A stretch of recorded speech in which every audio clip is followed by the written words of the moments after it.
आग हो, तुम आग हो आग, तुम दहकना ना छोड़ो। तुम इनकलाब हो इनकलाब, तुम पनपना ना छोड़ो। होते हैं सवाल तेरे नक्शाए अमल पर, तो क्या गम है तेरे ज़र्फ को मिटा दे इतना किस हर्फ में दम। लियाकत है तुम्हारे जिन हाथों में पर्वत काट गिराने की, उन्हीं हाथों में कुव्वत है बुलंदियों पर फतेह का परचम लहराने की। तुम्हारे पुरसुकून इरादे कर दे हलाक जुल्म के अंगारे। तुम्हारे पुख्ता हौसले फना करे कफस की दीवारें।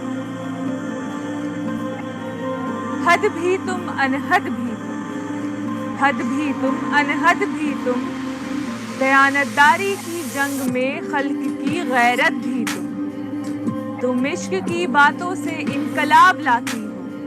तुम वो आफरीन हो जो बागी भी कहलाती हो।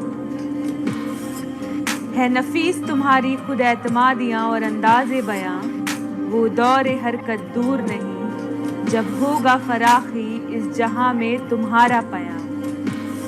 तुम चलो तो झुकने लगे जालिमों के सर बुलंद कामत, तुम चलो तो झुकने लगे जालिमों के सर बुलंद कामत। तुम्हारी हर गुफ्तगू में हो सितंबर खिलाफे बगावत। तुम्हारी तसादम दलीलें और जफाकश सवाल, एतमाद है कि ढाएंगे सितमगारों पर जवाल। तुम आग हो आग, तुम आग हो आग, तुम जलना ना छोड़ो। तुम सियाले हदीद हो, तुम सियाले हदीद हो, जीस्त के साँचे में ढलना ना छोड़ो।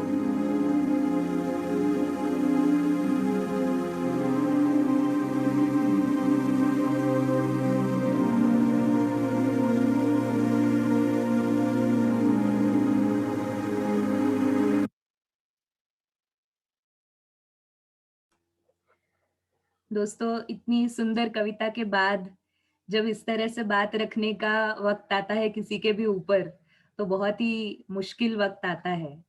लेकिन मुझे लगता है जो जोश और जो तीखापन और उसी के साथ साथ एक मोहब्बत के साथ दिया हुआ ये संदेश है, इसको आगे ले जाने में मुझे बहुत खुशी हो रही है।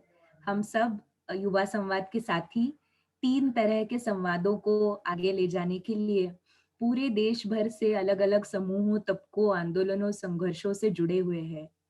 एक तो हमारी पीढ़ी और हमारी पिछली पीढ़ी के साथ इनके बीच में एक संवाद, हमारे युवा साथियों के बीच में भी अलग-अलग समूहों, तबकों और विचारधाराओं के बीच में संवाद, और अलग-अलग युवा साथियों को अलग-अलग क्षेत्रों से चल रहे संघर्षों के बारे में जानकारी। इन सारे उद्देश्यों को लेकर युवा संवाद की प्रक्रिया आगे बढ़ रही है। This Yuva Samvad process is trying to have conversations among the older generation in social movements and the younger generation, among various communities and social groups within the youth activist circles. And we are trying to have a platform for political education of different groups from across the country. So let us begin with today's session. Before that, I would like to appeal all of you to join in the poster campaign launched by NAPM Yuva Samvad for this month. From 15th to 31st July, we appeal to all our friends, sathis, comrades to join in by posting their photos, artwork, poems, solidarity messages on social media, and using these two hashtags: free the young and free all political prisoners. Let's create awareness around the issue of political incarceration, and let's have a wider engagement about this topic. इस महीने NAPM युवा संवाद में 15 जुलाई से 31 जुलाई तक social media पर एक poster अभियान हम सब चला रहे हैं। उसमें आप शामिल होइए, इसका आह्वान मैं आपको इस सत्र के पहले करना चाहती हूँ। सारे हमारे जो अलग अलग साथी है जो जेलों में अभी बंद है, उनके रिहाई के लिए मांग करते हुए अपने फोटो, अपनी अपनी कलाकृतियां, कविताएं और समर्थन के संदेश सोशल मीडिया पर इन 15 दिनों में आप डालिएगा। और इन इन फोटो और कलाकृतियों को डालते समय फ्री द यंग और free all political prisoners in hashtag का इस्तेमाल करके NAPM युवा संवाद को उस पोस्ट में टैग कीजिएगा, फेसबुक पे, इंस्टाग्राम पे और ट्विटर पे। मुझे पता है कि कभी कभी इस तरह के सोशल मीडिया कैंपेन हमें बहुत सतही लगते हैं। हमारे बहुत सारे साथी जो जमीनी कामों में जुड़े हैं, उनका काम बहुत ही गहरा और गंभीर है। तो कभी कभी ऐसा लगता है कि इससे क्या होगा, लेकिन आज का जो दौर है, जिस तरह के कोविड के बाद लॉकडाउन जैसी परिस्थितियों से हम गुजर रहे हैं, तब हम ये भी बात अच्छे से जान रहे हैं, सीख रहे हैं कि ऐसे अभियानों से हम ज्यादा लोगों तक जुड़ सकते हैं। और अभी वक्त आया है कि हमारे आंदोलनों में भी ये चीज सीखी जाए कि सोशल मीडिया जैसी जगहों का भी इस्तेमाल किया जा सकता है एक दूसरे से सीखने के लिए, एक दूसरे से जुड़ने के लिए। तो आप सभी को आह्वान है, अपने अपने पोस्टर पकड़ के फोटो डालिएगा, ये हैशटैग उसमें इस्तेमाल कीजिएगा और हमें टैग कीजिएगा। अभी आज के सत्र की ओर बढ़ते हुए मैं आप सभी को इंट्रोड्यूस करवाना चाहूंगी साई से। We are very happy to have with us today Sai Borothu as the moderator of today's session. She is a Bahujan trans woman working on issues of police and political and prison accountability. So we couldn't have had anyone better than Sai to actually anchor today's session and weave every speaker together. She works towards access to justice for communities that are structurally disenfranchised and vulnerable through models of community leadership and legal awareness. She presently works as the network coordinator at the Queer Incarceration Project. Sai जो है वो एक बहुजन trans महिला है और आज का हमारा जो सत्र है उस सत्र के इर्द गिर्द ही उनका काम चलता है।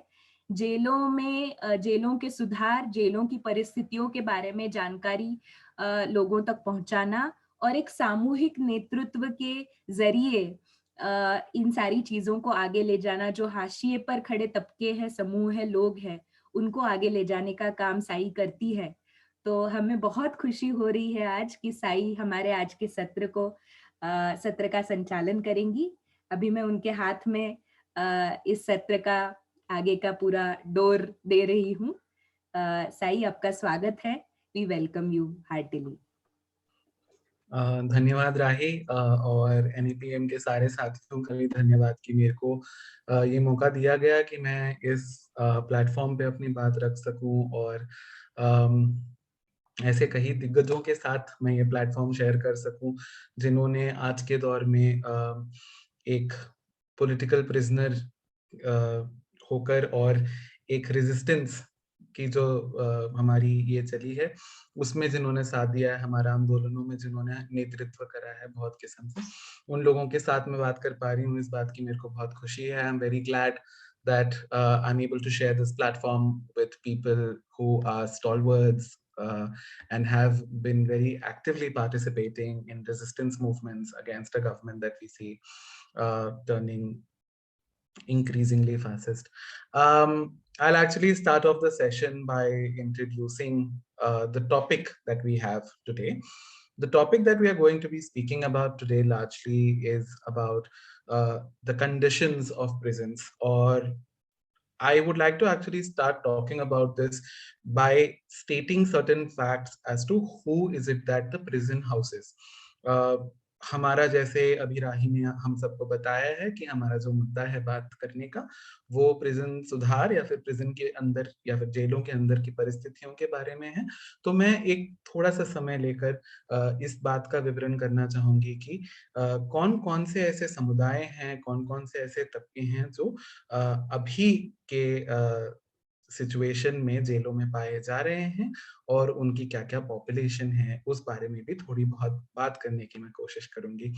एक बात हमारा ये है कि अगर हम सिर्फ अंडर ट्रायल पॉपुलेशन के बारे में ले लें, अंडर ट्रायल पॉपुलेशन प्रिजनर्स वो होते हैं जिनको अपराधी घोषित नहीं करा गया है कोर्ट के द्वारा। तो वैसे लोग जो अभी तक उनके केस की समाप्ति का इंतजार कर रहे हैं, उन लोगों को हम अंडर ट्रायल प्रिजनर्स बोलेंगे। We usually refer to under trial prisoners as persons whose trial has not yet been completed, who have not been sentenced per se. Educational background की अगर हम बात करें इन जनरल प्रिजन्स में, तो एक बहुत वरिंग ट्रेंड दिखता है हमें। there's a huge worrying trend that we see, particularly where out of 33,30,000 under trial prisoners that are there in India as per 2019 data of the Prison Statistics India, more than 2 lakh actually are people who are educated below 10 standard, and not having access to education and structurally not having access to education, we understand already, has a lot to do with socio-economic situation, has a lot to do also with caste locations, and social marginalization on various different structures. हम ये जानते हैं कि education को access ना कर पाना बहुत सारे हमारी सामाजिक और आर्थिक परिस्थितियों का भी वर्णन करता है। और ये जानने की बात बहुत जरूरी है कि 3,30,000 लोगों में 2019 के डेटा के हिसाब से अगर हम देखें, तो 3,03,000 में से 2 लाख से ज्यादा लोग 10वीं क्लास से कम पढ़े लिखे हैं। और वो एक मुद्दा है जो यहाँ पे मैं आगे बढ़ाना चाहूंगी। दूसरी बात ये कि हम ये देखते हैं कि जो अंडर ट्रायल प्रिजनर्स, जैसे मैंने पहले कहा, the people whose trial has not yet gotten completed, उन लोगों की जो पॉपुलेशन है अप्रोक्सीमेटली 70%, हमारे प्रिजन्स में टोटल पॉपुलेशन जिन लोगों को हाउस किया जाता है उसमें से 70% लोग ऐसे हैं जिनको अभी तक एक सेंटेंस डिलीवर नहीं दिया गया है, या फिर जो अभी तक कॉन्विक्ट पर से नहीं बने हैं। वो एक और बात है। और दूसरी बात ये है कि यहाँ पे मैं ये एक और बात विनर के बारे में कहना चाहूंगी कि जितने लोग प्रिजन्स में हैं उनमें से 80% तक लोग दलित, बहुजन, आदिवासी और मुस्लिम समुदायों से आते हैं। और ये एक कोइंसिडेंस नहीं है, it's not a mere coincidence that approximately 80% of the population that we actually find in prisons are people who belong to Dalit, Bahujan, Adivasi and Muslim communities. And I think it talks about a structural inequality that prisons itself present. Historically अगर हम देखें कई हिसाब से, तो prisons एक जितने prison laws हैं हमारे पास, ऑल द प्रिजन स्टैट्यूट्स जो हैं हमारे पास, वो सारे पहली 19 तारीख अर्ली 19th सेंचुरी के लॉज हैं। 1850 1819 टाइप के लॉज और पॉलिसीज को हम अभी तक फॉलो कर रहे हैं। अगर आप लोगों ने एक रीसेंट वायर में आर्टिकल देखा होगा, सुकन्या सांता करके एक जर्नलिस्ट हैं जिन्होंने लिखा है इस बारे में, जो अभी तक प्रिजन की कंडीशन है वो ऐसी है कि किचन में कौन काम करता है वो भी किसी इंसान की जाति के हिसाब से निर्धारित किया जाता है। A person who gets to work in the kitchen inside a prison is also determined on the basis of the caste that they are born into, and that I think is like a determining feature of what we see within prisons. एक तो बहुत सारे social economic conditions की वजह से lot of people are overrepresented inside prisons. And secondly, the point is that even inside the prisons, there is a large-scale trend of following caste order and maintaining caste order and gender order throughout. एक बात मैं यहाँ पे gender के बारे में भी रखना चाहूंगी। Gender specifically to talk about, एक तो ये कि हमारे पास जितने प्रिजन्स हैं वो लार्जली एक पुरुष प्रिजनर को इमेजिन करके बनाए गए हैं, और मेंस्ट्रुअल हेल्थ मैनेजमेंट से लेकर रिप्रोडक्टिव राइट्स तक की जो कहानियां, जितनी बेसिक ह्यूमन राइट्स अवेल होने चाहिए विमेन को या फिर चिल्ड्रन को, वो भी अवेल नहीं होती हैं। मेंस्ट्रुअल हेल्थ मैनेजमेंट तक के बारे में अगर हम प्रिजन्स में बात करें तो इंसिनरेटर्स नहीं हैं, उनको प्रॉपर सैनिटरी पैड्स नहीं प्रोवाइड की जाती हैं। इन सब चीजों के अलावा ये भी है कि मर्दों और औरतों के अलावा कोई एक आलोचना नहीं है कि मर्दों और औरतों के अलावा कोई जेंडर एग्जिस्ट करता है, कोई और इस हिसाब से क्या होता है कि कई हमारे जो साथी हैं जो ट्रांसजेंडर हैं, जो हिजरा, किन्नर, आरवानी, जोगता, जोगप्पा समुदायों से आते हैं, जो ट्रांसमेन कम्युनिटी से आते हैं, जिनको अभी फिलहाल में रिकॉग्निशन मिला तो है, we have received recognition from the government recently, but still we find that prisons per se are not cognizant of the fact that there are transgender persons or there exist transgender persons.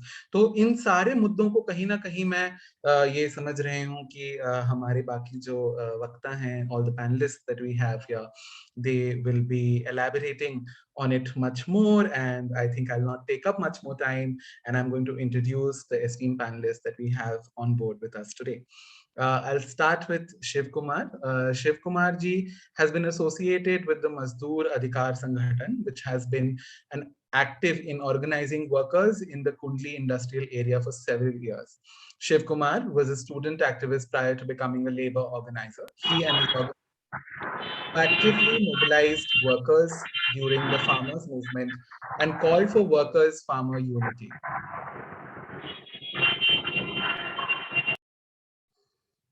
Especially highlighting the situation of Delhi farmers who have one foot in agriculture and one foot in industry and are heavily exploited in both. He was imprisoned for his participation in the movement for several weeks last year and was tortured by the police. Since his release, he has gone back to his work in the organization while also remaining vocal for prison issues and condition of prisoners. Thank you so much, Shiv Kumar ji, हमारे साथ जुड़ने के लिए. आगे मैं सफूरा ज़ारगार जो MPhil scholar हैं जामिया मिलिया इस्लामिया में, उनका इंट्रोडक्शन देना चाहूंगी. I would like to introduce Safura Zargar. Safura was a leading student activist during the protests against the Citizenship Amendment Act. As media coordinator of the Jamia Coordination Committee, she, along with other Muslim women student activists of her university, played a key role in ensuring that the voice of Jamia reached the mainstream political discourse, so did the voice of Muslim women against not only CAA, but also other strands of Islamophobia in India. She was subsequently arrested when she was pregnant, leading to a much publicized media trial as well as global outpouring of solidarity. Since her bail, she has spoken out on India's carceral system and suffering of Muslims, Dalits and other socially marginalized people under the India's unjust legal and carceral regime. Safura जी, आपका बहुत बहुत स्वागत है और धन्यवाद कि आप हमारे साथ जुड़ी. आपकी बातें सुनने के लिए मैं इंतजार कर रही हूँ और मैं समझ रही हूँ कि बाकी साथी भी काफी. So much. It's an honor to be here. तो हमारे तीसरे साथी जो हमारे साथ जुड़ रहे हैं, the third person who will be joining us today is Harin Tansoy, जो एक आदिवासी राइट्स एक्टिविस्ट हैं और वो चाईबासा झारखंड से हैं. तो Harin Tansoy has worked on a range of issues affecting Adivasi youth in Jharkhand, including forest rights, displacement, and state repression. His experience of incarceration brings up a different dimension of our penal regime and harsh imprisonment of young people based on their historical identity and their desire to claim a substantive piece for themselves in Indian society, far away from visibility that political prisoners imprisoned for specific movements have received. Harin and many of his sathis have experienced prisons under circumstances where state repression is almost a norm rather than an exception. और हरिन जो हैं वो उनके संगठन का नाम आदिवासी youngsters unity Kolhan Jharkhand है. तो हरिन जी, आपका बहुत बहुत स्वागत है. जोहार. और आपकी बातें भी सुनने के लिए मैं राह देख रही हूँ. अभी एक एक करके maybe I can request the panellist to go forward and start with opening statements about what they want to speak about or larger themes, and then maybe we can start a discussion on that. Safoora ji, आप मेरे को screen पे दिख रही हैं, शायद आप ही start करें तो सही रहेगा.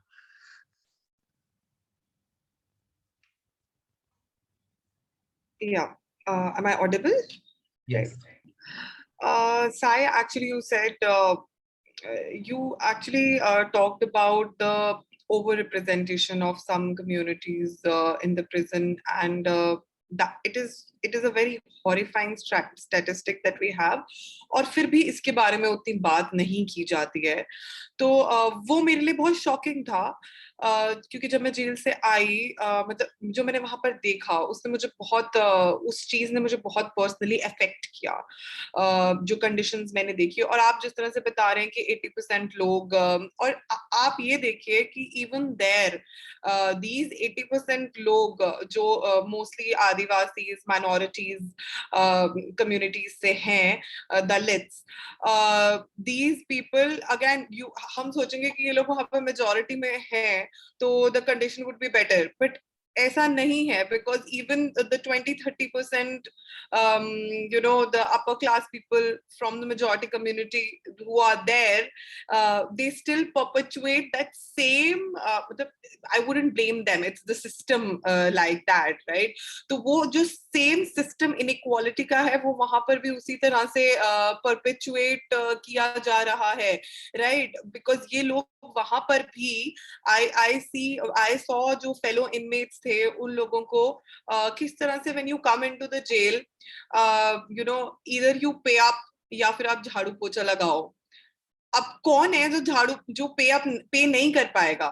वो कौन लोग हैं? अगेन वो वही लोग हैं जिन्होंने अपनी पूरी जिंदगी में इनइक्वालिटी एक्सपीरियंस की है, who are underprivileged, और उनके पास लीगल फीस नहीं है लॉयर्स के लिए. उनके पास इतनी समझ ही नहीं है कि वो समझ पाए कि उनके साथ हो क्या गया है और किस तरह से उस सिचुएशन से उनको बाहर निकलना है. और the reason they are in jail probably सिर्फ एक ही रीजन है, because they don't have the resources to get out. If they had those resources, they would be out. I mean, I know so many such cases. I mean, one very horrible case was of a woman who was there for stealing 20 rupees in COVID times, when the high power committee had said कि give interim COVID bail, to people. But you are still, मतलब how vicious and over bureaucratization इतना ज़्यादा इस system में है कि एक तरफ से आप COVID bail दे रहे हो जिसके लिए आपको पूरा procedure करना है, but so you're getting people in, arresting them for 20 rupees and then applying for their bail. Okay, मतलब this could have been stopped at the time of arrest, but problem is कि we are so insensitive, we don't care. हमें नहीं फर्क पड़ रहा कौन jail में जा रहा है, उनके साथ क्या हो रहा है, वो बाहर आ भी पा रहे हैं, वो बेगुनाह है नहीं है. There is no transparency. What is happening inside the jail, behind the walls of the jail? It's like we don't want to know about it and nothing really comes out कि वहां पर क्या हो रहा है, किस तरह से लोग जी रहे हैं. Because ऐसा लगता है कि जो सोसाइटी का you can say unwanted लोग हैं उनको वहां पे रख दिया जाता है, and people feel कि they deserve to be there irrespective of whether first thing what are the circumstances that have put them there. Secondly, do they even have the resources and the knowledge available to actually come out of there if they are innocent or whatever it is, right? So we really don't talk about it, we don't care about it. Hamara sirf the purpose of prison should be it's like a correctional facility. Like in most countries it's called a correctional facility. So is it just for punishing people, or is it for improving? Is it to bring about a social reform? If it is just about punishment, then I would say that we're a very vicious society, because we are the ones who are actually part of that system which is pushing people into to do so many things, and then we're not even bothering about what is happening to them, leave alone even after they're coming out of jail, are they getting rehabilitated? Nothing. We don't talk about it in India. We've had so less conversation about prisons and the rights of prisoners. हमें लगता है किसी ने कोई crime कर दिया है तो फिर उसको हम inhumanly treat कर सकते हैं. We feel it is okay. I mean, that is how insensitive we have been, and I would say including myself, been to the rights of prisoners in every prisoner. I'm saying irrespective of being a political prisoner or like any other crimes that people have been arrested.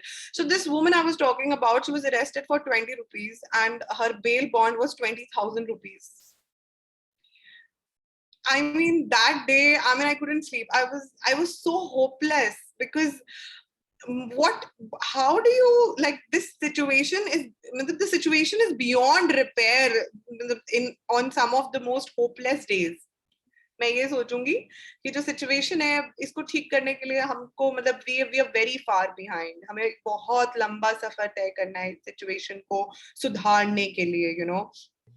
तो ऐसे ऐसे experiences जब मुझे jail में हुए तो कभी कभी ऐसा होता था कि मैं अपना भी I would forget because I would feel privileged कि at least I have a lawyer.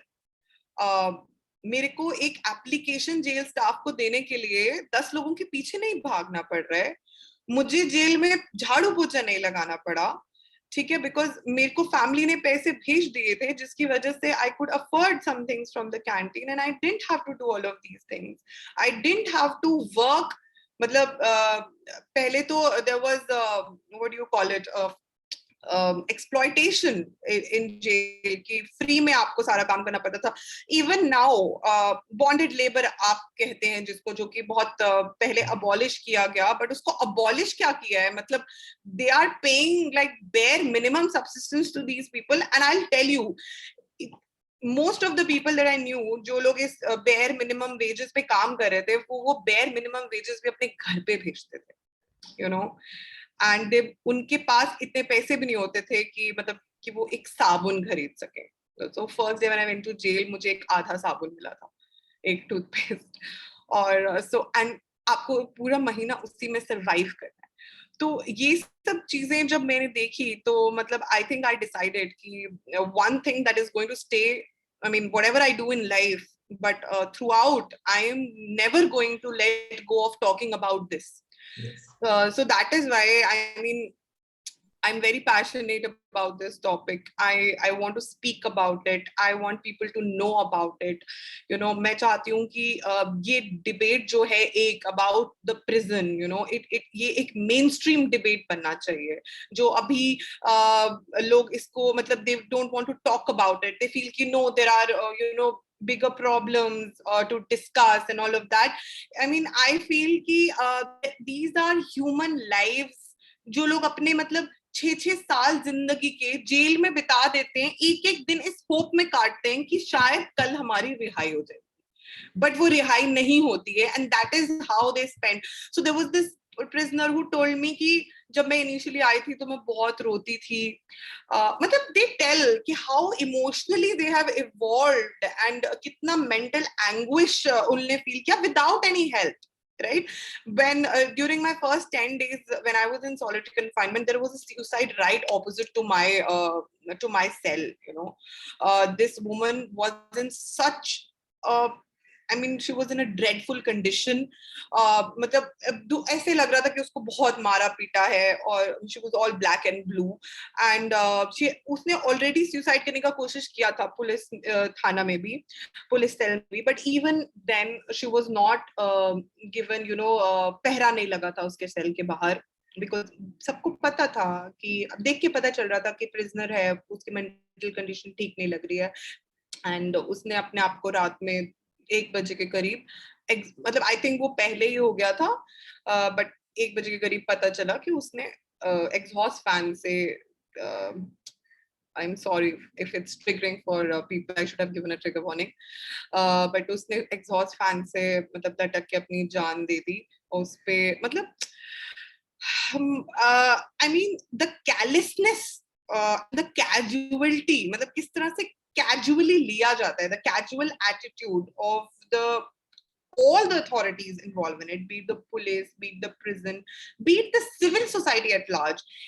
That is what you know is मतलब मैं लफ्जों में बयान नहीं कर पा रही हूँ actually कि मतलब because we come from a completely different world, you know, and to be put into this situation, तो मेरे साथ ऐसा हो गया था कि मेरे पास लफ्जों की कमी हो जाती है कि मैं इस सिचुएशन को बयान कर पाऊँ। That is how serious the situation is. और बात ऐसी है कि there are kids who are spending years of their lives in prison, and how can we as a society not talk about it? I mean it's not about just one day. I mean हम कहते हैं कि एक बेगुनाह एक भी दिन अगर उसके साथ injustice होता है तो ये एक ग्रेव फेलियर है of us as a society, it's a miscarriage of justice, right.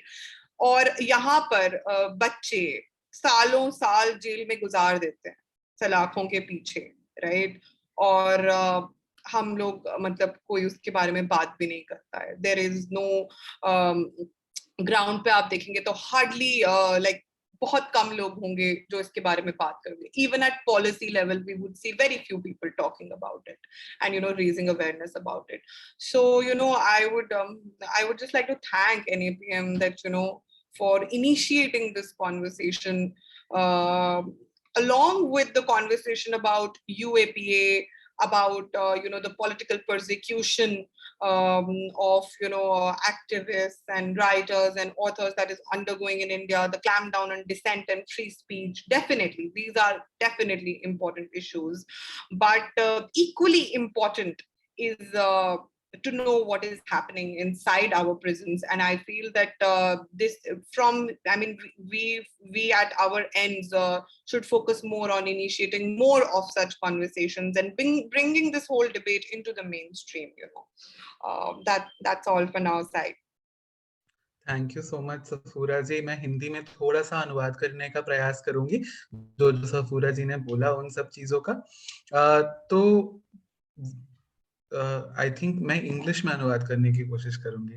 Wait.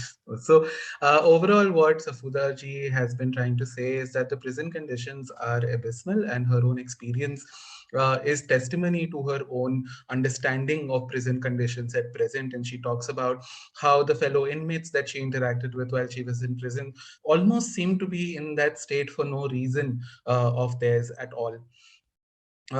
तो इस बारे में हाँ, तो ये कहना चाहूंगी कि मीरा जी कह रही हैं कि हिंदी में भी अनुवाद अगर एक बार रहेगा तो शायद अच्छा रहेगा। सॉरी, छोटा सा रिक्वेस्ट, क्योंकि काफी अंग्रेजी में सफूरा ने बोला था, तो थोड़ा सा आप हिंदी में ही बोल लेंगे तो अच्छा रहेगा। ठीक है। तो सफूरा जी ये कह रही थी कि जो प्रिजन के अंदर परिस्थितियां हैं वो उनके खुद के अनुभव से काफी ज्यादा उन्होंने सीखा है और उन्होंने उसी के बारे में बात करी है।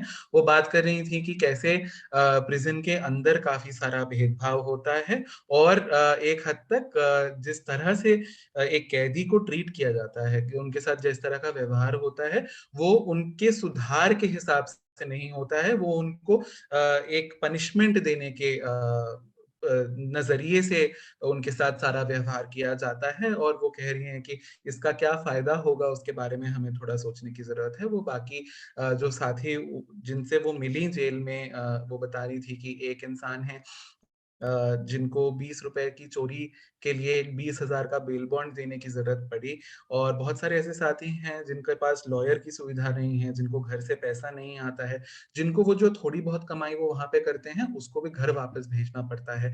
ऐसे साथी हैं जिनकी मानसिक परिस्थिति ऐसी है कि शोषण की वजह से या फिर जिस तरह से उनको रखा जाता है उसकी वजह से काफी सारी मानसिक परिस्थितियां उनको झेलनी पड़ती हैं। और उन सब चीजों की वजह से कई सारे ऐसे साथी भी हैं प्रिजन्स में और जेलों में जो खुदकुशी तक की नौबत पर पहुंच जाते हैं या फिर पहुंचा दिए जाते हैं।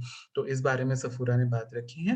I just want to also quickly point out over here two very different and important judgments that we need to talk about. One is Arnesh Kumar judgment, which says that any person who commits an offense below which is punishable below 7 years should not be arrested and put in jail. तो 20 रुपए की चोरी के लिए jail में लेके जाना actually court के खुद के जजमेंट के खिलाफ है। और दूसरी बात ये भी कि सॉलिटरी कन्फाइनमेंट एक तो ह्यूमन राइट वायलेशन है, इसको इंटरनेशनली एक्सेप्ट किया गया है, और दूसरी बात यह है कि इंडिया में सॉलिटरी कन्फाइनमेंट का कॉन्सेप्ट नहीं होना चाहिए, ये हमारे खुद के सुप्रीम कोर्ट ने बोला हुआ है। जबकि सफूरा जी कह रही हैं कि उनको सॉलिटरी कन्फाइनमेंट में रखा गया, और बहुत सारे उन्होंने ऐसे भी साथी देखे जिनको सॉलिटरी कन्फाइनमेंट में रखा गया। तो कई बार वही जो हमें जस्टिस या फिर जो जस्टिस देते हैं उन्हीं की बातों पर अगर जस्टिस ना टिके तो फिर उसके बाद हमारी बातों पर कहाँ टिकेगा, ये एक सवाल जरूरी है कि सब पे बनता है। अब मैं शिव कुमार जी से विनती करूंगी कि वो आके अपनी बात रखें। शिव कुमार जी,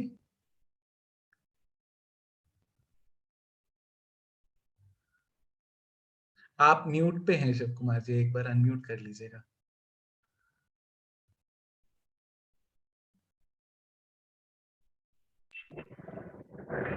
अब ठीक है। अब ठीक है।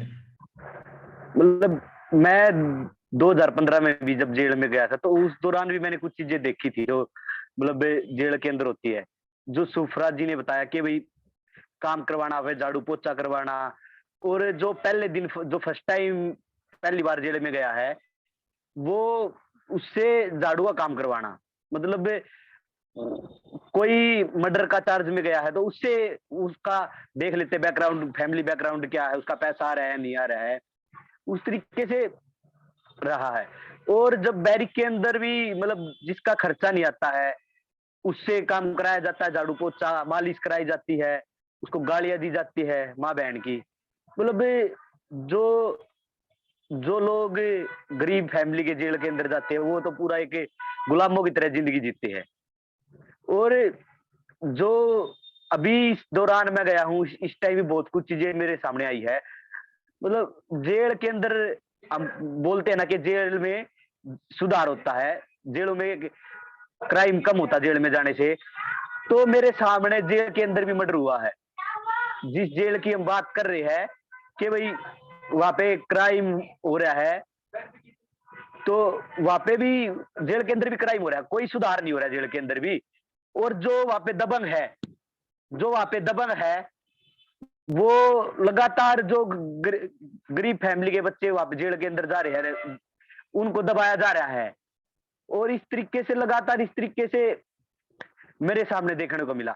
अभी जब मैं गया था, मेरा पर्सनल अनुभव है पहले का, जिस टाइम मैं जेल में गया था तो मेरा शुरुआत में मेरे पैसे नहीं भेजे थे घर वालों ने, तो सीधा मेरे को बोल दिया गया कि भाई झाड़ू पोछा करना पड़ेगा आपको।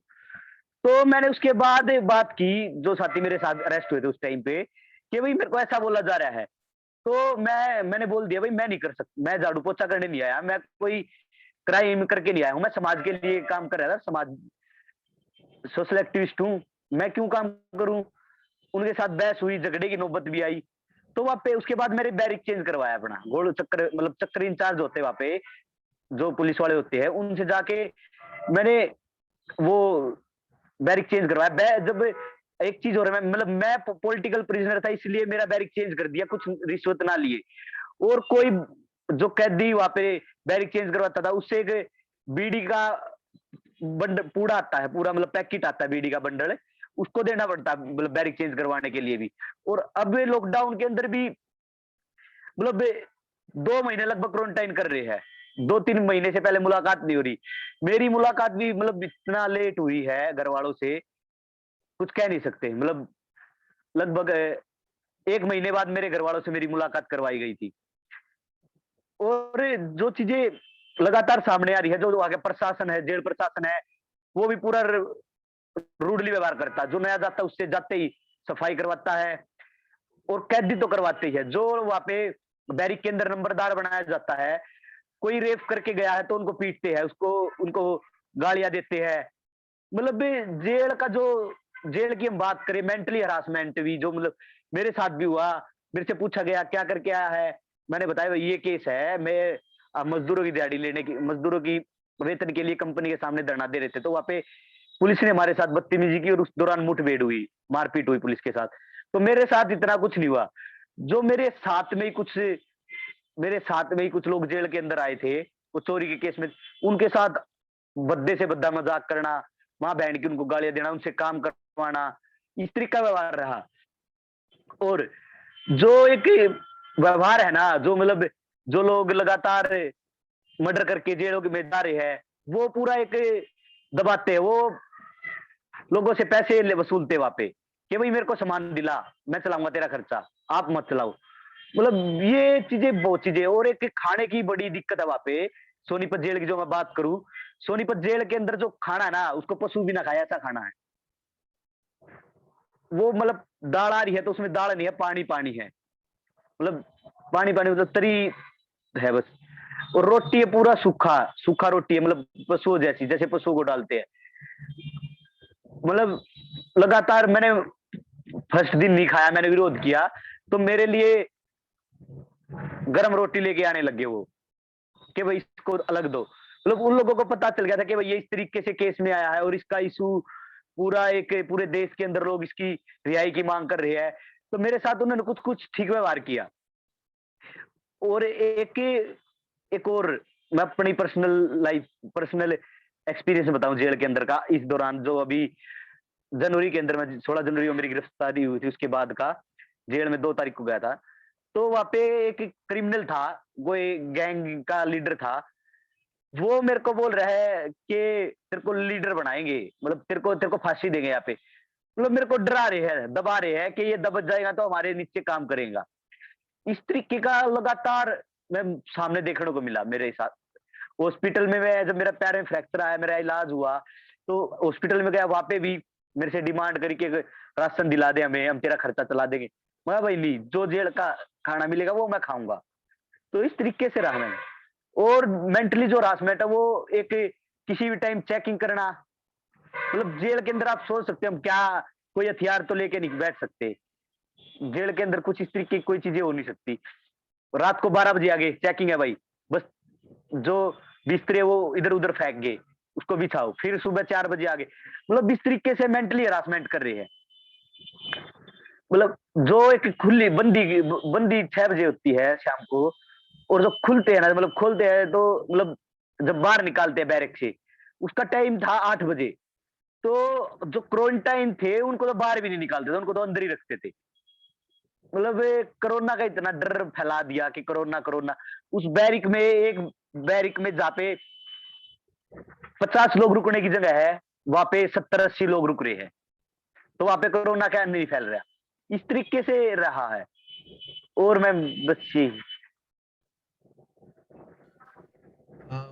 धन्यवाद Shiv Kumar ji. I'll just very quickly translate what Shiv Kumar ji was trying to tell us. He says that from his experience of having been arrested and being placed in a Sonipat jail, he realizes that most of the treatment that is meted out to prisoners is on the basis of disrespect and humiliation on a daily, regular basis.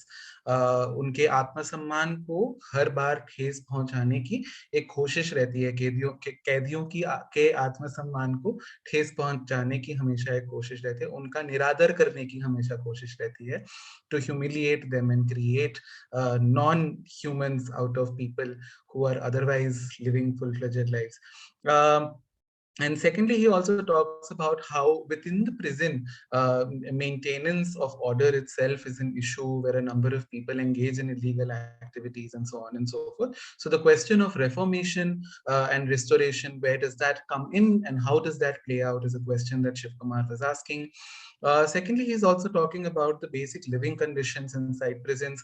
One, I think Shiv Kumar spoke about the overcrowding that exists within prisons and how overcrowding has been really difficult. The second point is, and I would like to quote some data from Prison Statistics India 2019, where approximately we have 18% excessive number of prisoners in the national numbers, but there are many states which have up to 200% overcrowding. So that those are huge numbers, almost twice the number from the capacity that initially there is. Also, Shiv Kumar ji spoke about how he was not able to meet with his family for around a month after having been imprisoned. And he also spoke about how initially any person who doesn't get money from home, who doesn't have anybody who's coming after them to look after them and so on, they are usually mistreated. They're giving demeaning jobs such as jhadu pocha lagana, that is cleaning around the area and all of that, and usually it becomes very difficult to negotiate with those systems. तो thank you साथी, आपने अपनी बात रखी और ये अनुभव जो आपका रहा उससे आई एम श्योर बहुत सारे लोग बहुत कुछ समझ सके और सीख सके हमारे प्रिजन सिस्टम के बारे में. आगे मैं एक और बात रखना चाहूंगी, बस वो ये कि नहीं, actually I am really sorry, मैं अब हरिन को इनवाइट करना चाहूंगी कि हरिन जी, आप सुन पा रहे हैं मेरी बात? जी जी जी, चलिए, तो अब मैं हरिन जी को इनवाइट करना चाहूंगी कि वो अपनी बात रखें, फिर उसके बाद में बात करेंगे. धन्यवाद. यहाँ सभी उपस्थित सभी युवा साथियों को मेरा प्रणाम. मेरा अनुभव भी जब जेल जाने का था काफी बुरा रहा है। एक्चुअली में मेरा शुरू से एक ख्वाहिश था कि एक बार जेल के अंदर देखूं। जब मेरा ये पॉलिटिकल इशू हो गया था कि इस बार यहाँ का जो रूलिंग पार्टी का एक लीडर है, उसके द्वारा से मुझे फंसाया गया था और हमको जेल भेज दिया था। तो जब जेल के अंदर देखा तो शुरू में तो मुझे क्रिमिनल की तरह ही ट्रीट किया गया है, और जब पहली बार देखा तो ऐसा लगा कि यहाँ काला पानी की सजा काटने आए हैं। वहाँ मतलब यहाँ जो हमारा जो जिला का जेल है, चेवासा जेल है, वहाँ पर एक क्वारंटाइन का वार्ड था। वहाँ पर मतलब ओवर कैदियों को रखा गया था। जहाँ पर 50 का, जैसा अभी शिव कुमार जी बोले, जहाँ 50 है वहाँ 80, यहाँ पर तो उससे डबल था। जहाँ 50 है वहाँ तो 100 था, उस तरह का। और वहाँ का कहीं निकलने का प्रावधान नहीं था। आपको एक ही बाथरूम में वहीं पर खाना है, वहीं पर सारा चीज जो भी करना है। तो और नहाने का तो कोई व्यवस्था ही नहीं था। उसी में नीचे में नल लगा हुआ रहता है, उसी से आप पानी, क्या बोलते हैं, थाली से आपको पानी निकाल के नहाना पड़ता था। जबकि वहाँ पर मेरा एक जान पहचान था अच्छा का, वहाँ एक लीडर थे, तो हमको उतना तकलीफ तो नहीं लगा। उसके बाद हम लोग को वहाँ पर 1 महीना बाद वहाँ से निकाला क्वारंटाइन से। और जबकि हम तो उस तरह के कोई क्रिमिनल केसेस में नहीं गए थे, तो हम लोग को एक अच्छा सा वार्ड में रखा था, जहाँ पर जहाँ से पूरे जेल को संचालित करते हैं। और जिस तरह से ट्रीट किया जाना था हम लोग जो आम प्रिजनों के साथ, उस तरह का हम लोग के साथ ट्रीट नहीं हुआ। क्योंकि जैसे शिव कुमार जी बोल रहे थे, जिसका पैसा नहीं आता है उन लोगों को झाड़ू पोछा करवाना है, बाथरूम साफ करवाना है, घर मतलब जो वार्ड बाई वार्ड आपको साफ करवाना है, और उन लोग का जो खाने का जो बर्तन है उसको धोना है, और आपका उन लोग का जो कपड़ा धोना है, मालिश करना है, ये सारा काम उन लोग से करवाते हैं। और जैसे सपोरा जी ने कहा था, एक मेरे साथ भी ऐसी एक मतलब एक तो नहीं, करीब करीब 5 ऐसा कैदियों से मिला जिन लोगों को पता ही नहीं है कि उन लोग किस केस में आए थे वहां पर। उन लोग ऐसे मतलब बाइक खरीदने आए थे, वहां जा करके पुलिस पकड़ लिया। और उन लोग के पास इतना दयनीय स्थिति है कि वही कमाने वाले थे, दिन दिहाड़ी मजदूरी करते थे। अब उसका फैमिली से भी कोई नहीं आते हैं, तो वो मजबूरन में अभी क्या कर रहे हैं, वहां पर अब झाड़ू पोछा। और वहाँ का जो एक अपर कास्ट है, जो सजा याफ्ता बंदी है, जो सजा बंदी है, उसका एक क्या बोलते, सारा चीज करते हैं। बाथरूम उसका साफ करते हैं, उसका कपड़ा धोते हैं, उसका ये करते हैं, क्योंकि वो मजबूर है वहां पर। उसके पास साबुन खरीदने के लिए पैसा नहीं है, उसके पास अब तेल खरीदने के लिए पैसा नहीं है।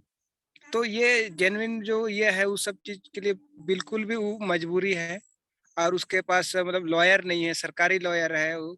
यहाँ पर क्या हुआ है, उससे कोई बेल कभी पिटिशन दायर नहीं करते हैं। तो वो अभी लगभग लगभग 7 सालों से जेल में है ऐसे। तो वैसे स्थिति, ऐसे जो 4-5 कैदी थे, उन लोग का एक जन का बाथरूम का स्थिति ऐसा है कि पूरा छत झरझर है। वहां से मतलब एक जन का सिर में छत का जो छज्जा है वो गिर गया, और वो करीब बेहोश हो गया था, और उसका ट्रीटमेंट भी ठीक से नहीं हुआ। और एक कैदी ऐसा है कि एबव 80 ईयर्स क्रॉस है, वो चलने फिर से बिल्कुल भी वो विकलांग है। उसको ट्राई साइकिल नहीं है, वहीं पर उसको रखा गया है, अलग से रख रख दिया गया है, न चलने फिरने सकते हैं। तो ये सब चीज है जो मतलब दिल को दहलाने वाली चीज है, जो जेल के अंदर में अभी मौजूद है यहाँ पर। और यहाँ पर जो हमारे जेलर साहब रहते हैं, वो बोलते हैं कि आप लोग को कोई तकलीफ होता है तो आप लोग मेरे से कंप्लेन कीजिए। लेकिन वहाँ के लोगों से जब पता चलता है कि जब आप कंप्लेन करते हैं जेलर के पास, उसी के पास, तो क्या करते हैं, जो अभी शिव कुमार बोले थे कि चेकिंग के नाम पर वहाँ पर आपके बेड में ब्लेड या किसी ऐसा चीज को रखा जाता है, कोई आपका चिट्ठी को रखा जाता है, लेटर को रखा जाता है, जिससे कि आपको फंसाया जा सके, और उसका आपको एक्स्ट्रा केस लाद दिया जाता है, उसमें आपको एक्स्ट्रा केस लगा दिया जाता है अगर उन लोग के खिलाफ में कुछ अगर बोलते हैं तो आप। तो उसके साथ साथ में वो लोग क्या करते हैं, अगर आप थोड़ा बहुत बोलते हैं, चाहे आप पॉलिटिकल प्रिजनर्स है, चाहे आप मतलब क्रिमिनल प्रिजनर्स है, अगर वहाँ के खाने के सवाल पर उठाते हैं या फिर आप किसी के दबंगाई के सवाल पर उठाते हैं, अगर आप किसी एक वहाँ के जेलर से ही अगर सवाल पूछते तो आपको वहाँ पर एक आ, ये पर डाल दिया जाता है। वहाँ पर एक जेल के अंदर में एक अलग से रूम है, सेल, जहाँ पर कुछ भी मतलब कोई खिड़की नहीं है, वहाँ पर आपको डाल दिया जाता है। उसके साथ साथ जो गरीब लोग हैं, उन लोगों को तो यहाँ से आपको चालान कर देंगे, यहाँ से आपको उधर भेज देंगे, इधर भेज देंगे बोल के, और आपको कभी यहाँ से बेल नहीं होने देंगे, आपका में इतना केस लगा देंगे। इस तरह से वहाँ पर डरा धमका करके वहाँ पर काम करवाते, जो काफी मतलब दयनीय है और बहुत ही मतलब कि रोंगटे खड़े कर देने वाली यह है। जहाँ मैं 75 दिन था जेल में, तो उन लोगों से बात किया अच्छा से, तो उन लोगों ने बताया कि पहले 2017 से पहले यहाँ पर जो है कि एक अंदर में जो बेड मिलता था, वो भी जो गरीब, जो जिसके पास पैसा नहीं है, उन लोग को नहीं मिलता था। उन लोग को एक साइड में, और जो बाथरूम साइड में, उन लोग वहां पर सुलाता था, और लोग कैंची क्या बोलते हैं वहां पर, जेल का बस है, कैंची लाइन में सुलाता था। उन लोग को आपको एक साइड से ही सोना है, कंधे के बल से। वहां पर आपको लात मार के घुसाता था, बोलता है ऐसा। तो और वहां पर आपका बेड का कीमत चुकाना पड़ता था आपको। एक बेड के लिए अगर जो जहाँ टीवी है वहां आप लेते हैं तो 15-20 हजार रुपये देना पड़ता था। जहाँ बाथरूम साइड है उधर साइड में अगर बेड लेते हैं तो आपको मिनिमम आपको 5,000 रुपये चार्ज देना पड़ता था, एक मुश्त चार्ज देना पड़ता था। तो ये सब चीज है, पहले वो लोग बहुत ये से गुजरा। फिर अभी तो वहां से सीआरपीएफ का एक कैंप था, उसको हटा करके जेल में तब्दील कर दिया है, जिसके वजह से वहाँ एक 12 अलग सेल बन गया है। तो अब थोड़ा बहुत उससे थोड़ा सा ठीक हुआ है। तो उसके बाद रही बात यहाँ का पॉपुलेशन की बात है, तो यहाँ पर अधिकांश जो है 1000 प्रिजनर्स में से यहाँ पर 950 जो है यहाँ पर आदिवासी हो समुदाय से है, जो जनजाति समुदाय से है। और वहाँ पर मात्र जो एक 40-50 जो भी है, वही लोग के अंडर में यहाँ पर काम करते हैं। जो भी काम करते हैं, जो सबसे गरीब तबके के लोग हैं, वही लोग खाना बनाते थे, वही लोग पहुंचाते हैं खाना भी। वहाँ पर खाना लाने भी नहीं आते हैं वो लोग। तो उसके बाद खाने की बात, तो यहाँ पर जैसे बता रहे हैं, एक दिन एक मुट्ठा चूड़ा मिलता है नाश्ता में, कभी एक एक मुट्ठा आपको ये क्या बोलते हैं भूजा मिलता है, कभी एक मुट्ठा आपको ये मतलब चना तो मतलब बिल्कुल भी नहीं मिलता है यहाँ। तो ऐसा स्थिति है। और यहाँ पर मासिक वेज में लिखा हुआ है कि जो मेन्यू है उसमें लिखा हुआ है कि आपको मतलब 2 सप्ताह में एक बार खस्सी मीट देना है प्रिजनर्स को। तो यहाँ पर महीना भर में एक बार देता है, और उसके अनुरूप 400 ग्राम देना होता है।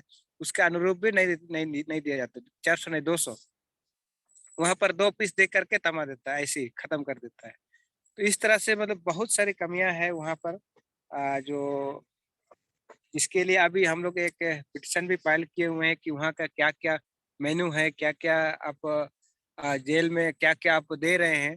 तो अभी एक जन मेरा हम लोग का सहयोगी गए थे, तो बता रहे हैं कि जहाँ पर ये की बात है, जो क्वारंटाइन वार्ड की बात है, वहाँ पर थोड़ा सा सुधार किया है। अभी वहाँ पर नहीं नहाने देता है, और नहाने के लिए लोग को एक बार निकाला जाता है 1 घंटा के लिए। तो हो सकता है ये हम लोग के एक प्रयास से वहाँ पर थोड़ा बहुत हो गया है, नहीं तो अभी बहुत ही दयनीय स्थिति है यहाँ पर हमारे प्रिजनर्स के लिए। और पॉलिटिकल प्रिजनर्स यहाँ पर अधिकांश नहीं है इस यहाँ पर, क्योंकि पॉलिटिकल लोग को यहाँ से अलग जेल शिफ्ट कर दिया जाता है। यहाँ पर केवल जो गरीब है, जो नहीं देने सकते हैं, वही लोग को यहाँ पर रखा गया है। तो मेरे तरफ से अभी के लिए इतना ही। चलिए, धन्यवाद। धन्यवाद हरिन जी। I'll just translate very quickly. Harin ji spoke about the various different ways in which he experienced the prison that he was in. So he spoke about how the maximum number of population that actually existed inside the prison where he was at were people from Adivasi regions and people who were belonging to Adivasi communities. And the numbers that were given by him were shocking. He says almost 950 out of 100 out of 1,000 people are people from Adivasi backgrounds. And also that most of the work of cleaning toilets and so on and so forth, or doing jharu pocha or cooking, etc. These are all activities that were assigned to the people who were most marginalized, who were visibly most marginalized in the prisons. And that is something he's raised his voice against. He also says, for going back to what Shiv Kumar ji was saying, he says that nutrition and food that is being provided inside prisons is not up to the standards that would have been expected.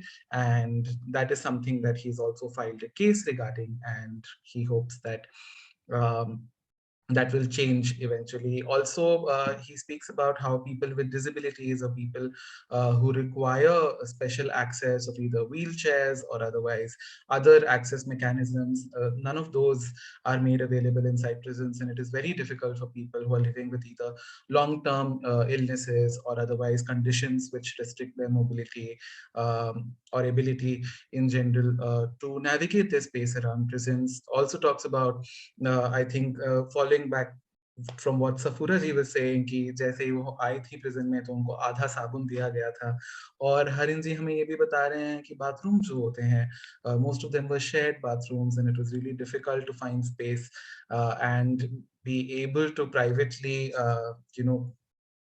cater to yourself, right? यहाँ पे मैं एक और बात रखना चाहूंगी। Actually हमारे तीनों साथी, हमारे तीनों वक्ता जो हैं, उन्होंने अपनी अपनी बातें रखी और उनको सुन के काफी अच्छा लगा और काफी सारी बातें मेरे को खुद को जानने को मिली। हाँ,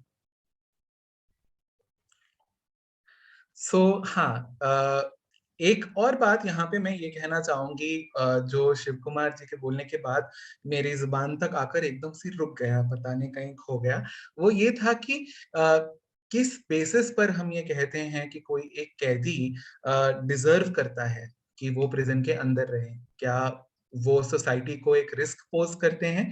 do prisoners pose a risk to society, right? Is incarceration और imprisonment the way to reduce that risk, to ensure the safety of society at large? इसको डिटरमिन करने के लिए कि एक कैदी को अगर हम बाहर छोड़ देते हैं तो समाज में हाहाकार मच जाएगा या फिर लोगों की जानें चली जाएंगी, ये काफी अफवाहों की तरह हमें दिखती है हमारे तीनों साथियों की बातों से, कि ऐसा कुछ नहीं है। प्रिजन के अंदर भी बहुत सारे ऐसे कार्य हैं जो गैर कानूनी हैं, जो वहां होते हैं। हरिन जी जैसे हमको ये भी बता रहे थे दैट यू हैव टू पे to figure out which side or get preferential treatment of to what rooms you get assigned inside the prison and so on and so forth, कि जो rooms आपको मिलते हैं जहाँ पे आपको हाउस किया जाता है उसके लिए आपको पेमेंट देनी पड़ती है थोड़ी, तो आपको प्रेफरेंशियल रूम्स दिए जाते हैं। तो अगर ऐसी परिस्थिति है तो हमें ये सोचने की जरूरत पड़ेगी कि क्या इम्प्रिजनमेंट को या फिर एक प्रिजन में रखने को हम प्रिजनर्स के हित में कर रहे हैं, सोसाइटी के हित में कर रहे हैं, और अगर वो दोनों के हित में नहीं है तो क्या वो सरकार के हित में है? और अगर वो सरकार के भी हित में नहीं है तो हम क्यों लोगों को प्रिजन में भर भर के ठूस ठूस के रख रहे हैं? ये बात का जवाब हमें आंदोलनों की तरह, सरकार को सरकारों की तरह और न्याय स्थलों को न्याय के आधार पर भी डिटरमिन करने की जरूरत है। People need to determine if keeping people within prisons is something that is for the safety of the prisoners, then that is a question to be asked. If it is for the safety of the society, then that is a question to be asked. If it is for the safety of none of these and it is for the safety of the government, then we need to talk about also justice and where does that play into this entire picture. Does everybody that is even considered or even gets accused of being a criminal, do they all deserve to be in jail? क्या हमारे पास कोई एक situation आ सकती है जहां हम prison के अलावा बाकी चीजों की इमेजिनेशन कर सकें कि एक आलोचना कर सकें कि एक प्रिजन में रखने के अलावा और कैसी प्रक्रिया हो सकती हैं जिससे हम न्याय के बारे में बात करें, जिससे हम कानून के बारे में बात करें। सिर्फ ये ना हो कि कानून की बात आते ही किसी न किसी को जेल में डाल दिया जाए, और कानून की बात आते ही और न्याय की बात आते ही जेल से एक इंसान को इस बात पर मजबूर किया जाए कि वो न्याय के लिए लड़े, या तो वो खुद के न्याय के लिए लड़े या फिर वो किसी और के न्याय के लिए लड़े। लेकिन इस बात पर हम एक जरूर बातचीत और करेंगे। और मीरा जी ने बहुत अच्छा सुझाव दिया है, और वो ये है कि हर वो इंसान जो गरीब है, जो बिछड़ा है, जो बहुजन है, जो आदिवासी है, दलित है, मुसलमान है, ट्रांसजेंडर साथी हैं जो हमारे, जो जेलों के अंदर हैं, वो सब पॉलिटिकल प्रिजनर हैं। और जो मेरी पहली वाली बात थी वो भी इसमें जुड़ती है, that all people who are structurally and economically and societally disenfranchised and vulnerable are all political prisoners. We need to look at alternatives to talking about prisons. We need to look at alternatives of looking at justice. And yes, with that, I think I will stop here. And I'm hoping कि अगर किन्हीं साथियों के कुछ सवाल हैं या कोई साथी कुछ कहना चाहते हैं तो उसके बारे में मुझे नजाकत जी का हाथ यहाँ पे उठा हुआ दिख रहा है। नजाकत जी, अगर आप अपने आप को अनम्यूट करके कुछ बोलना चाहते हैं तो कृपया करके बोल लीजिए। Hi, I wanted to firstly thank you for like doing this session for us. The question I had is that I mean structural changes are definitely required, but since that's a long-term thing, like a lot of speakers said that basic things like toilet facilities or toiletries are not good, like are not enough, or the food being given. So what I wanted to ask is there any scope for civil society to come forward, like the way NGOs contribute? Is there any scope where we can at least come in those aspects and start bettering things before the structural and bigger changes really happen?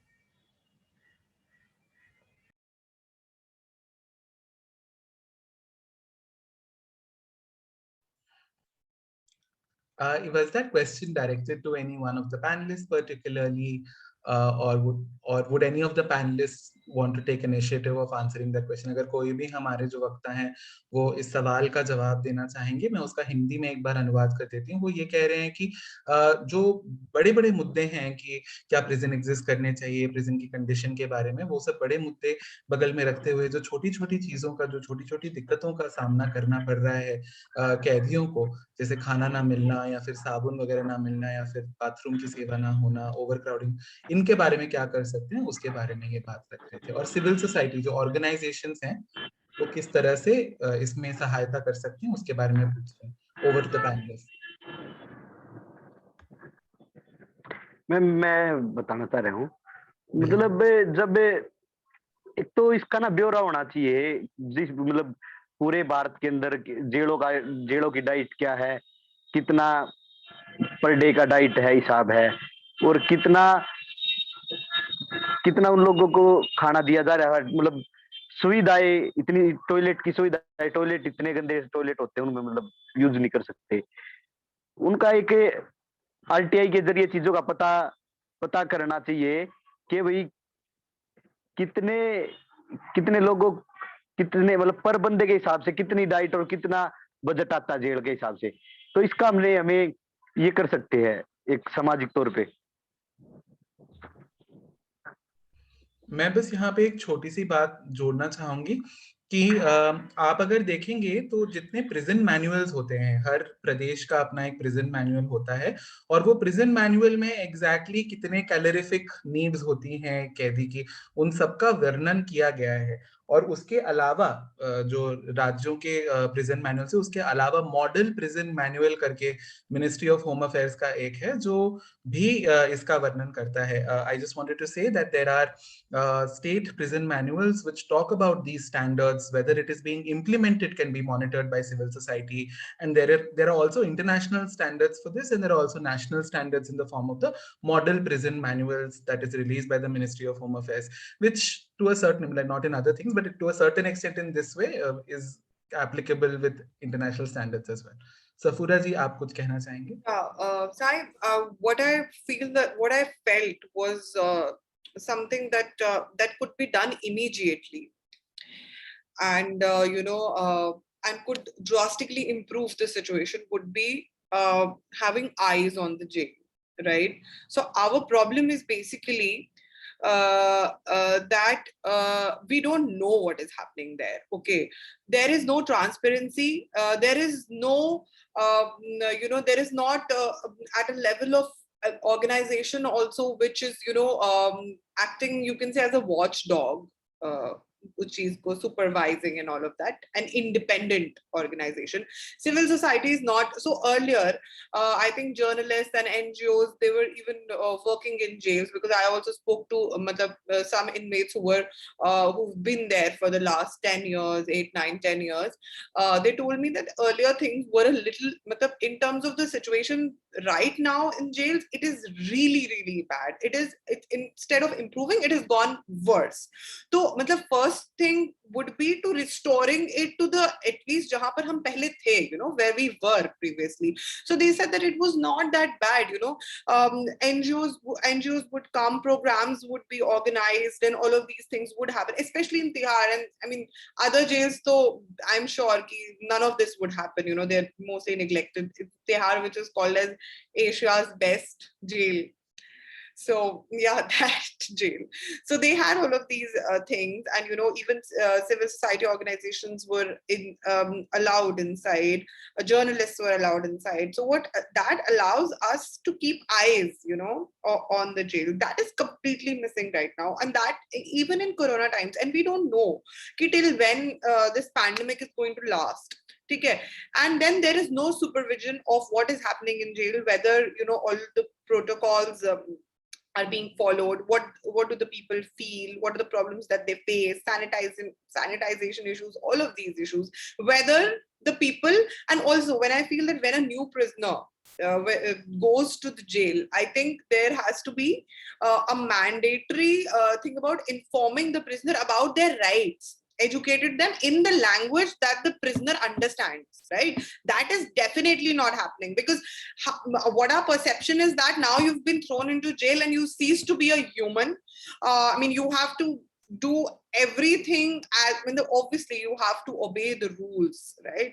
Because you are in that institution. Unfortunately, we have that kind of institution which is supposed to discipline you. So you have to follow the rules, but you don't have to be exploited. You don't have to ignore your dignity. So all of these things, prisoners don't know about it, because so many times I would tell that, just go and say no, that you can't do this. This is not, I mean, so many prisoners, I would say that, you should tell the when you are produced in the court, like tell the magistrate that this is happening. And it really worked. So people are not aware of these things. So whenever they are going to prison, this kind of if can be initiated by a civil society or an NGO can be allowed to. Why is it that jail is supposed to be such a place where no outsider is allowed, no journalist is allowed, no media is allowed, and no civil society is allowed, no activist is allowed? At least that is something that we need to immediately work on. We need to make jail and prisoners more accessible to the society at large, right? So this is one of the, apart from the structure and the policy formations, I think we can all work towards it, but some immediate steps like this must be taken. But then again, obviously legal recourse can be taken, but again, we also need to shape the public opinion in this favor. First of all, this mindset that all people who go to jail are criminals, and now they need to be stripped of all their dignity and all of their rights. It needs to go, and a humanitarian approach needs to be adopted towards the prisoners. I feel this is the need of the hour side. Yeah, thank you, Safura. I'll just add 2-3 things over here just to respond to that. One is there is a provision for something called prison legal aid clinics, which convict paralegal volunteers are supposed to be running. अगर आप उसके बारे में देखना चाहते हैं तो ये मॉनिटर कर सकते हैं. दूसरी बात ये है कि इंफ्रास्ट्रक्चर से लेकर, मतलब रूम कितना बड़ा होना चाहिए, बाथरूम कितना बड़ा होना चाहिए, कितनी जगह लीजर के लिए, मतलब घूमने फिरने के लिए, वॉक करने के लिए होनी चाहिए, ये सब चीजें भी प्रिजन मैनुअल्स में मेंशन होती हैं. पर इसके वेदर, एक तो पहली ये बात है कि क्या वो काफी है. अगर वो काफी है तो क्या वो इम्प्लीमेंट हो रहा है? अगर वो काफी नहीं है तो फिर हमें स्ट्रक्चरली ही चेंज करना पड़ेगा। हरिन जी, आप इस मामले में कुछ कहना चाहेंगे? सवाल ये था कि जो छोटे छोटे मुद्दे हैं जो कैदियों को फेस करने पड़ते हैं, उनको कैसे सुधारा जाए? बड़े मुद्दों के बारे में हम बात करते रहेंगे, वो बड़ा आंदोलन है। एक और बात हरिन जी के बोलने से पहले, अगर किसी और साथी को कोई सवाल हो तो कृपया करके please raise your hand. I see one. Okay, Harin ji आप बोलिए प्लीज। सबसे पहले तो मैं क्षमा चाहूँगा क्योंकि यहाँ पर लाइट भी कटा हुआ है और यहाँ पर अंधेरा हो गया है, जो मेरा विजुअल नहीं आ पाएंगे।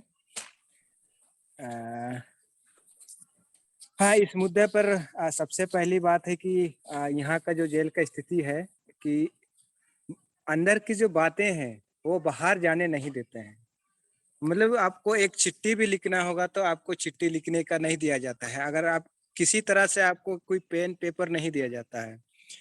अगर आप उसको अगर किसी तरह से अगर मान ली कहीं से ले लिए हैं तो आप वहां से आप बाहर नहीं निकाल सकते हैं। तो पहली बात है कि यहाँ पर अगर हम लोग अगर छोटा छोटा मुद्दा को सुधार करना चाहें तो जो जेल के अंदर में जो है वहां से हम लोग को एक क्या बोलते ट्रांसपेरेंसी होना चाहिए। वहाँ का जो बातें हैं वहाँ मतलब बाहर आए कि वहाँ की स्थिति किस स्थिति में लोग जी रहे हैं, क्या स्थिति है वहाँ का।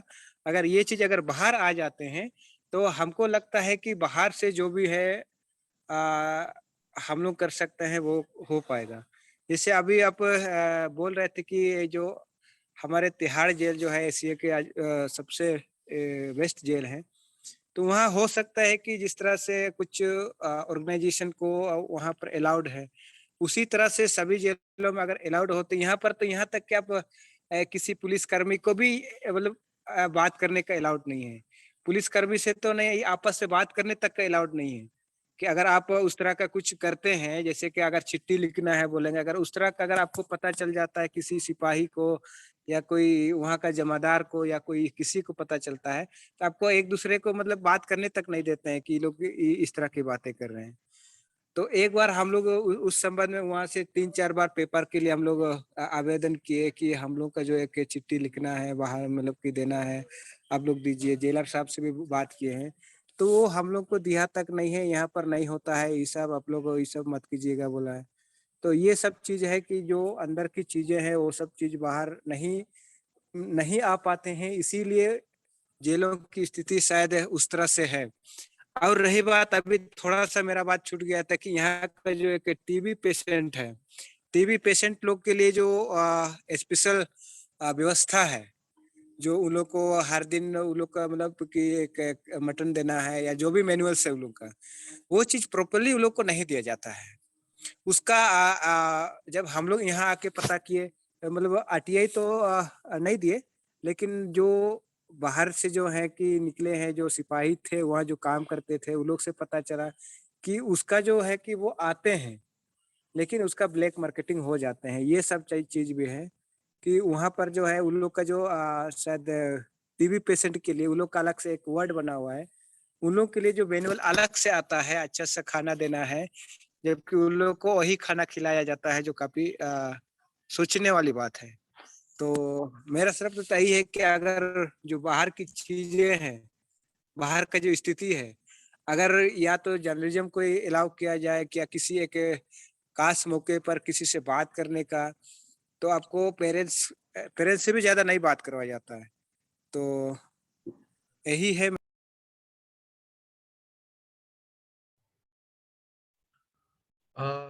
हरिन जी की एकदम से आवाज कट गई, तो हम इंतजार करेंगे बाद में, पर उससे पहले तीन साथी हैं। There are three people who have said they wanted to ask questions. I am going to name them one by one. पहले मैं पद्मा जी को रिक्वेस्ट करूंगी, फिर उसके बाद रोमा दी, और फिर उसके बाद पूजा, जिन्होंने अपना हैंड रेज करा हुआ है यहाँ पे। तो पद्मा जी, आपसे शुरुआत, अगर आप संक्षेप में थोड़ा अपनी बात रख सकें तो please go ahead. Padma ji, please put your thoughts forward.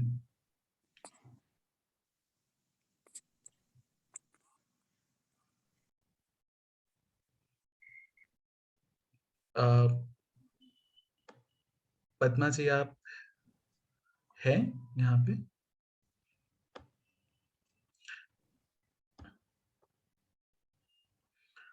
Okay. अगला मैं रोमा जी से रिक्वेस्ट करना चाहूंगी कि अगर रोमा जी आके अपनी बात रखना चाहेंगी संक्षेप में तो प्लीज रखें। I would like to request Roma ji to speak. Sorry, I just reached my hostel. Just 10 minutes after I will All right. talk. All right. So Thank you. I think the last person was Pooja ji. Pooja ji, would you like to speak? Hello everyone. I'm Pooja Narayanappa from Bangalore. I was just firstly, it was a very, informative session, like insightful session. Thanks a lot. And what I wanted to know was, is there any possibility that in bus we have like something like emergency exit, and even in trains we have a button. If we press that, like the emergency chain that we have, in the same way, can we make some arrangement in jails where in case of emergency, or let's say there is a like women harassment or something like that, and there is someone or some arrangement to reach out to? That is my first question. Can we look out for such possibilities? Secondly, can we have CCTV cameras, which could be installed and could be monitored by someone who is very independent of any government or police authority? So is that possible, and would that help, is also my question. And thirdly, should we actually train these police officers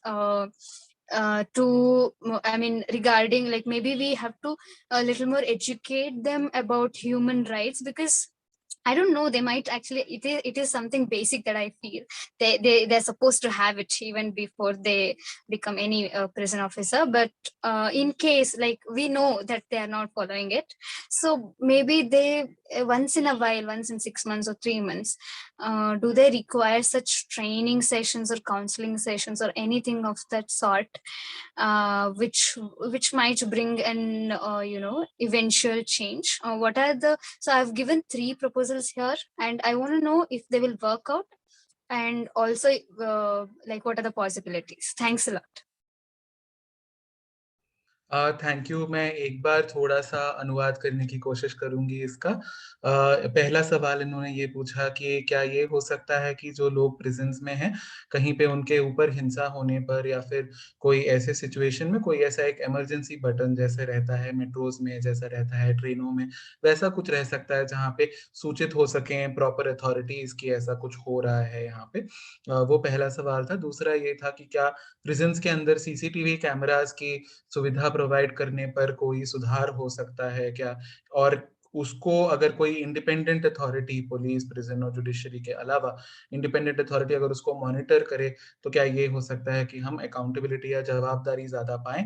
और तीसरी बात साथी ने ये रखी है हमारे सामने कि राइट्स के बारे में और ह्यूमन राइट्स के बारे में, मानव अधिकारों के बारे में स्पेसिफिकली क्या पुलिस और प्रिजन ऑफिशियल्स को रेगुलरली ट्रेन करते रहना चाहिए, ये इनकी बात थी। मैं यहाँ पे थोड़ा समय का सोचकर वक्ताओं से एक बार पूछना चाहूंगी कि क्या हम एक और सवाल लेकर या फिर रोमा जी को बोलने दें, फिर उसके बाद आप इन सवालों का जवाब दें, या फिर आप अभी इनका जवाब देना चाहेंगे? और फिर हम लोग और सवाल ले लेते हैं, उसके बाद एक साथ ही आई गेस। ठीक है, तो रोमा जी आप, द फ्लोर इज योर्स, आप प्लीज बोलिए और हम। सॉरी, बहुत अच्छा लगा सबकी बात सुन के। और ये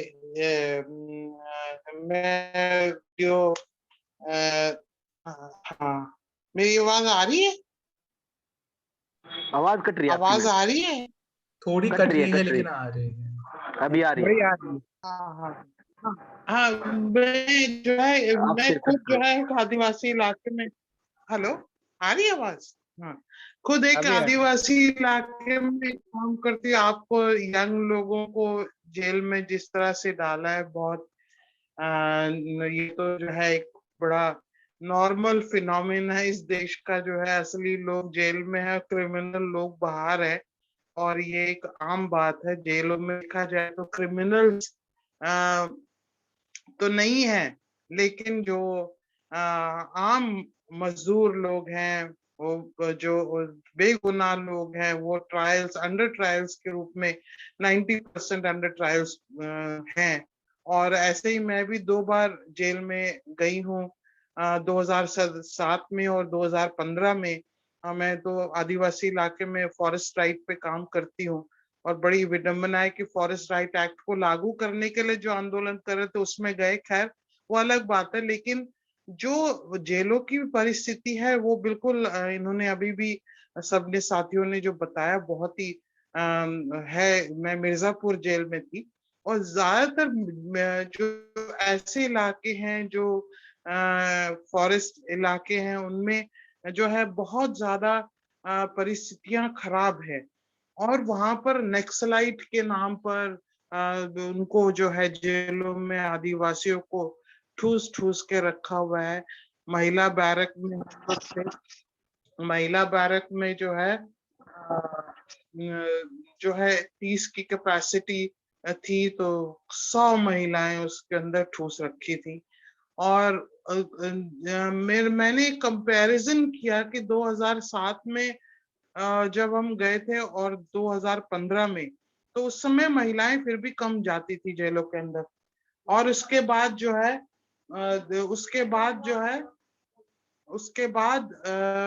जब 2015 में गए तो महिलाओं की तादाद 3 से 4 गुना बढ़ गई थी। इतनी महिलाएं जेल में आ रही थी कि मैं बहुत हैरान थी कि इतना क्या क्रिमिनल सिस्टम हो गया कि महिलाओं को ये क्रिमिनलाइज कर रहे हैं। और सारे केसेस को स्टडी हम लोग करने बैठ गए, क्योंकि मैं एक लॉयर भी हूँ। तो हम लोगों ने पाया कि वहां पर जितनी औरतें हैं, आधी से ज्यादा औरतें तो नक्सलाइट चार्ज पे है, या शराब के मामले में है, और 2-2 शादियों के मामले में है, दहेज के मामले में है।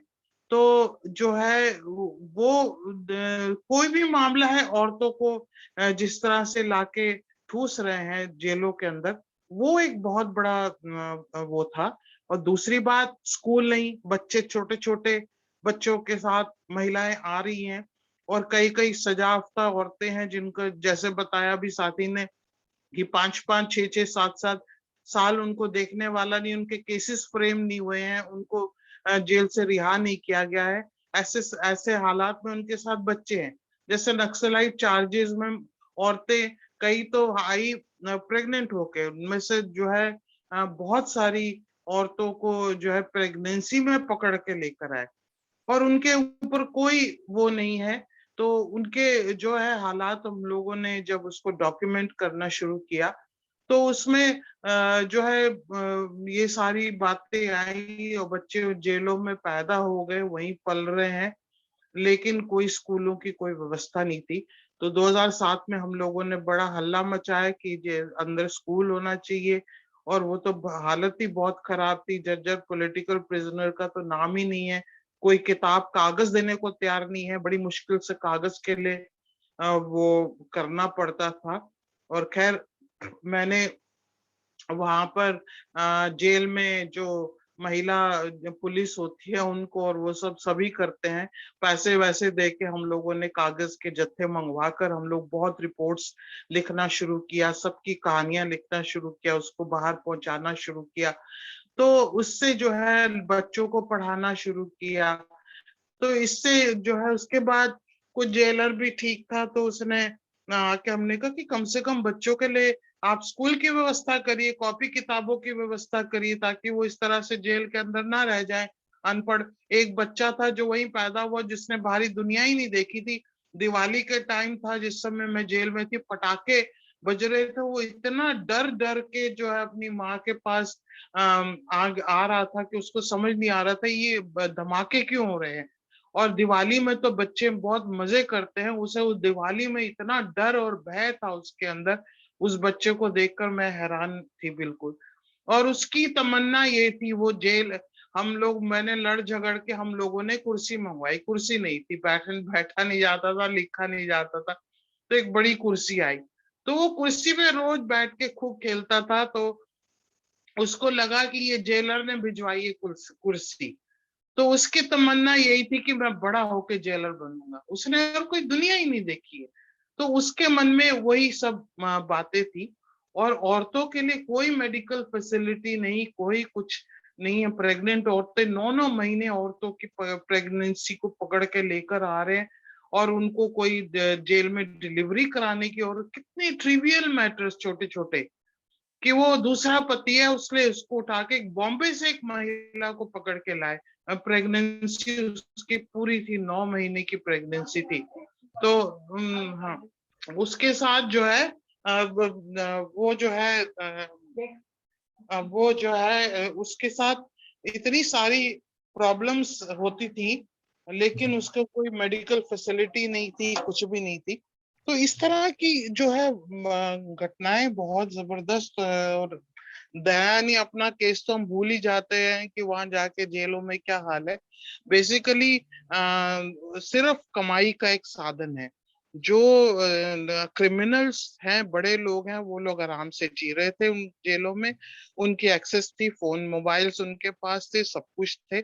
लेकिन जो गरीब लोग हैं उनसे ही उगराई होती है। हर जेल का जो एक औरत है या कुछ है, उसके रिश्तेदार आएंगे, उनसे पैसे लेना, और तमाम तरह से पैसों को ऐंठना, और जो लेडीज पुलिस है वो हर एक से पैसे लेकर अपना वो धंधा चलाना, ये सारी मामले है। टॉयलेट और ये तो सारी बातें बताई। लेकिन जब दूसरी बार हम लोग जेल गए, तब ये एक बात हुआ कि एक बिल्डिंग वहां पे बन गई थी अंदर, और उसमें जो है स्कूल जो है हम ही को रखा गया उसके अंदर। वो स्कूल बना वो स्कूल रोमा बनाया था जी, बच्चों के लिए। एक उसी में छोटा सा रिक्वेस्ट है। बस हो गया, खत्म कर रहे हैं। हाँ, तो उसी में रखा गया, और वो जो है बाकी स्कूल चलाने की बात को लेकर काफी बहस होती है। ये बातें बहुत जरूरी हैं, इस पर कैसे एक्शन होगा, क्या कैसे नहीं होगा, पूरे फंडामेंटल राइट्स के सवाल। शुक्रिया। शुक्रिया रोमा जी, आपकी बात रखने के लिए। और मैं अभी थोड़ा पिछले सवालों पर जो पूजा जी ने पूछा, the previous questions that were asked by Pooja ji, I'm going to refer to that once. The first question was regarding whether an emergency button inside prisons works to intimate officials of any kind of wrongdoings. The second question was regarding CCTV cameras and whether monitoring of that could gain more accountability. And the third question was regarding trainings on human rights for prison and police officials. Safura, Shiv Kumar ji और हरिन जी, अगर आप में इसके बारे में कुछ कहना चाहते तो 1 मिनट या 1 मिनट से कम में अगर हो सके तो समय का ध्यान रखते हुए आप बता सके तो प्लीज कृपया करके बताइएगा।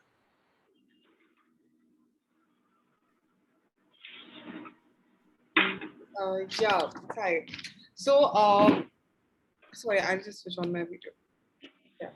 So, I think what Pooja was trying to do was that she was trying to suggest methods through which there can be more monitoring, right? So, one thing that we agree on is that there has to be more monitoring, right?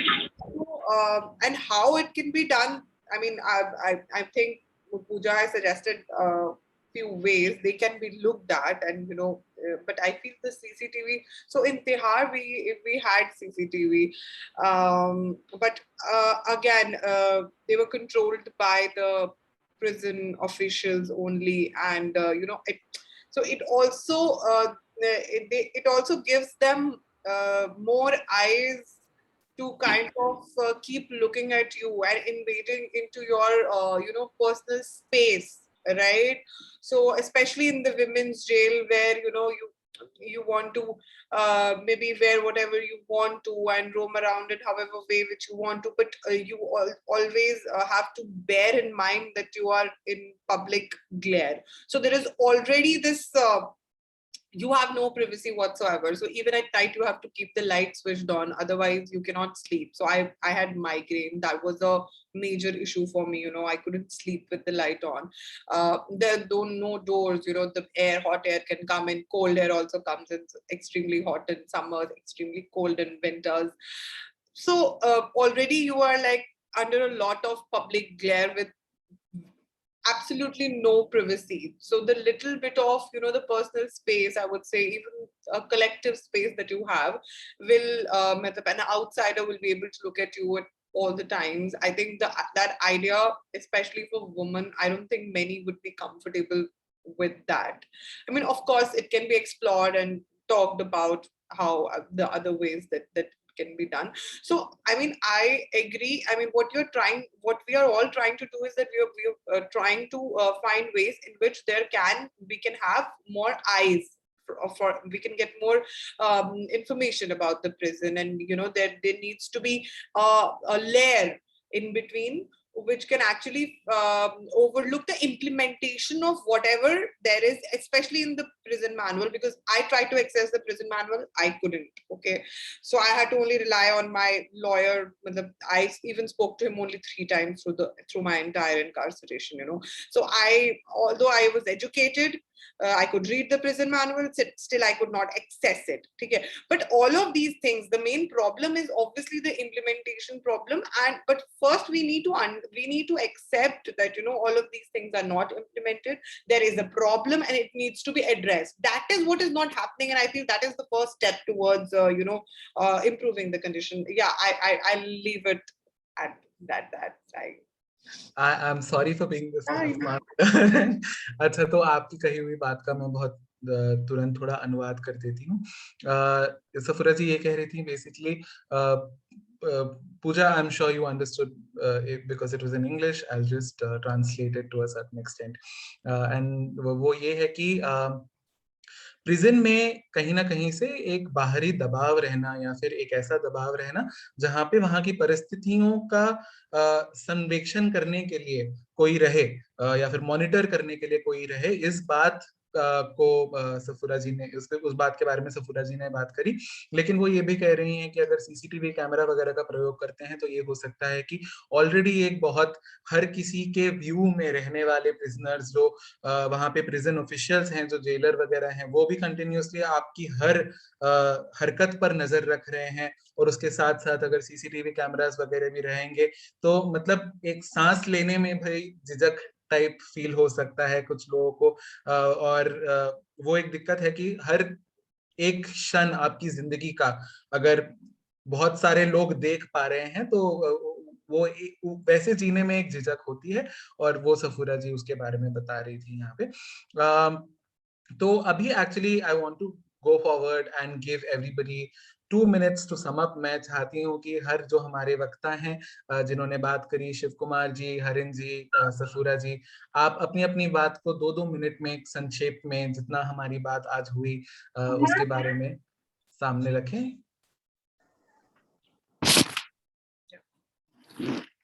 Shiv Kumar ji, आप पहले जाना चाहेंगे?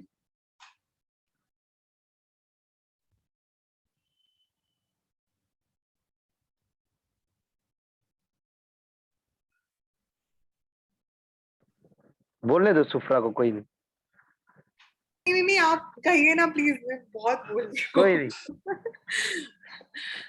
आप बोलिए ना, please. मतलब मैं यही कहना चाहूंगा, मतलब जिस तरीके से कि भाई अभी मैं सोनीपत जेल की बताऊं तो उसमें कैमरे भी थे. कैमरे होते हुए भी जेल के अंदर मर्डर हो गए, बहुत बड़ी बात है. और मेरे को ये नहीं लगता भाई मतलब कैमरे लगने से लोग वहां पे हिचकेंगे, क्योंकि जो लोग वहां पे खुले इस तरीके से गुंडागर्दी करते हैं उनको कैमरे से कोई डर नहीं है, क्योंकि उनकी पुलिस और पॉलिटिकल पार्टियों से सपोर्ट रहती है और वो इस तरीके से उनको कोई फर्क पड़ना नहीं है कैमरों से. और जो आज की जो बातचीत रही वो मेरी तरफ से मतलब ऑल ओवर ठीक था. मतलब बहुत अच्छी शुरुआत है ये, इस तरीके से चलाना बहुत अच्छा लगा मुझे. धन्यवाद आपका. हरिन जी, आप यहाँ पे हमारे साथ जुड़े हुए हैं तो आप अपनी बात रखना चाहेंगे, आपके फाइनल थॉट्स इसके बारे में. हाँ जी, जी, इसमें मैं कहना चाहूँगा कि अगर अभी का जो हालात है, जैसे शिव कुमार जी बोल रहे थे कि जेल के अंदर में सीसीटीवी कैमरा रहते हुए भी वहाँ पर मर्डर हो गए, तो एक्चुअली में क्या होता है कि वो जो पूरा का पूरा कंट्रोल है कि वो एक जेल अथॉरिटी के अंदर ही है। तो और जेल अथॉरिटी जो है कि वो नहीं चाहते हैं कि उसके जेल में एक जो भी बातें हैं वो बाहर जाए। तो जिस तरह से वो पूछ रहे थे, अगर ये एक इंडिपेंडेंट कोई ऑर्गेनाइजेशन या अभी बॉडी है, वो अगर उसका मॉनिटर करे तो ये चीज संभव हो सकता है। और जैसे कि जो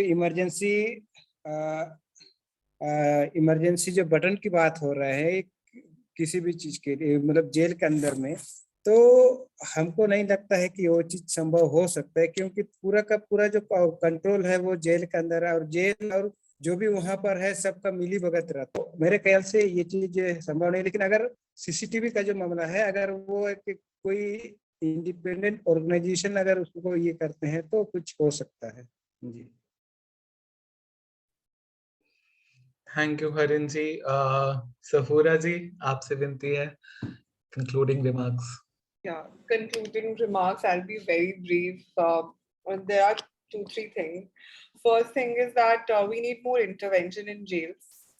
We have established that to, first of all, at 2 levels, to oversee implementation and also at the policy level, and to change the public opinion also. Secondly, as you rightly pointed out, we need to question why do prisons exist in the first place? And then also, are they fulfilling the purpose of their existence at all or not? That is again a policy question, but it is also a larger question of of humanitarian values, that we as a society want to have, and how do we want to deal with, I would say, more than criminals, deviants, in our society. How do we want to deal with deviants in our society? We want to address the core issue, or we just want to superficially just try to eliminate, invisibilize, and erase the inequalities of our society, right?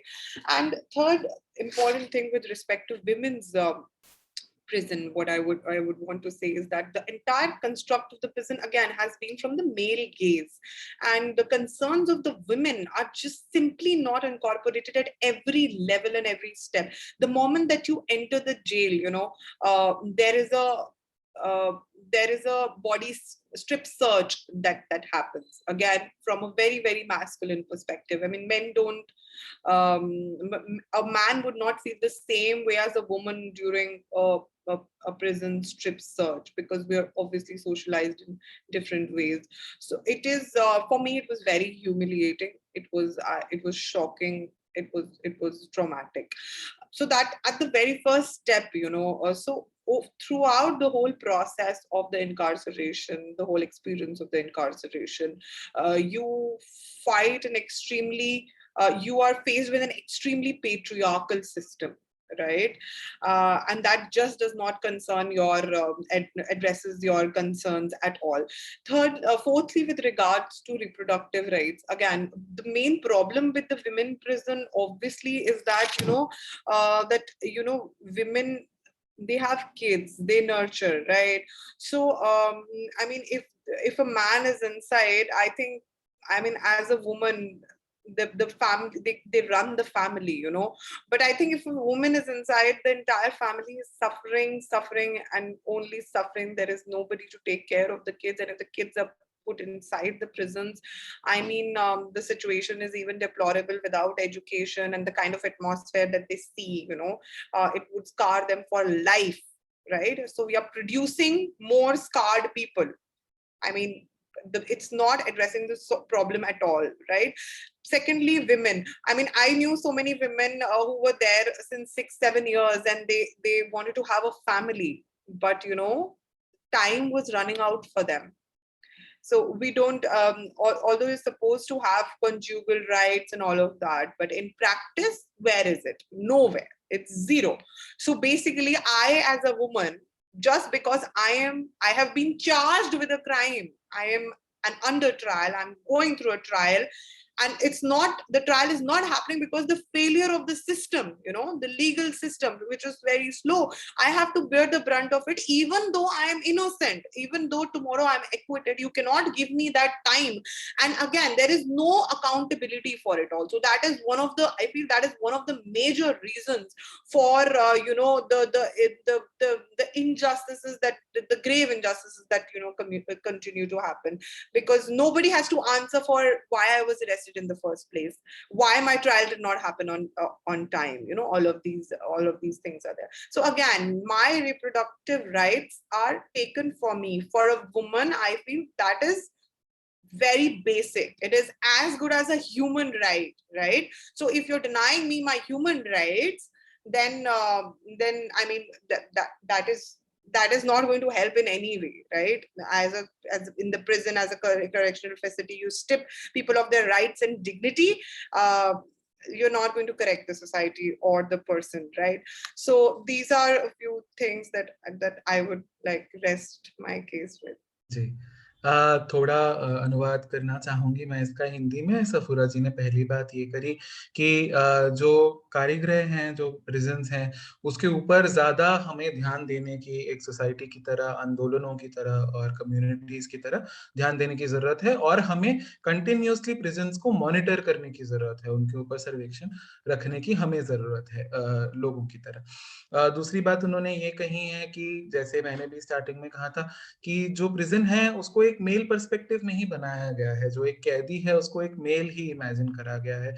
तो कई सारे जो processes हैं, procedures हैं, जिस तरह से कैदियों को अंदर लाया जाता है, रखा जाता है, उनको रहने की सीख दी जाती है, या फिर उनको छोड़ा जाता है, जिस तरह से जिनसे वो बात कर सकते हैं, जैसे वो बात कर सकते हैं, वो हर चीज कहीं ना कहीं वो मर्दों के लिए बना हुआ सिस्टम टाइप प्रतीत होता है, और औरतों के लिए उसमें जगह नहीं है। इस बात का भी कहीं ना कहीं हमें एहसास होता है, ये सफूरा जी कह रही है। तीसरी बात ये है कि जो औरतें प्रिजन में हैं और जो मदर्स हैं, या फिर जो प्रेग्नेंट हैं, या फिर जो प्लान कर रही हैं कि वो फैमिली स्टार्ट करें अपनी, और लेकिन ये सारी जो उनके रिप्रोडक्टिव राइट्स हैं उनको रोक लिया जाता है। और रिप्रोडक्टिव राइट्स को सफूरा जी ने एक ह्यूमन राइट या फिर एक मानव अधिकार के रूप में बताया है यहाँ पे, और कह रही हैं कि उसका उल्लंघन करना भी उतना ही ज्यादा हानिकारक है किसी भी इंसान के लिए, उसके बारे में वर्णन किया है। तो यहाँ पे मैं हमारे पैनल को समाप्त करना चाहूंगी, और मैं बहुत बहुत धन्यवाद देना चाहूंगी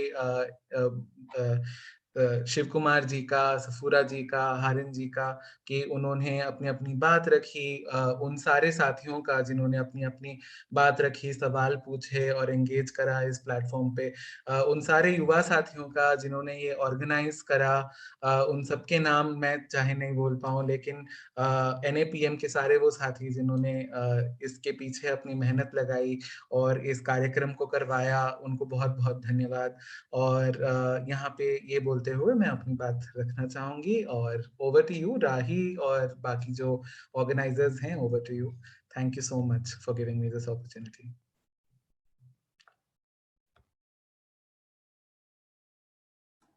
Yeah, Vidisha.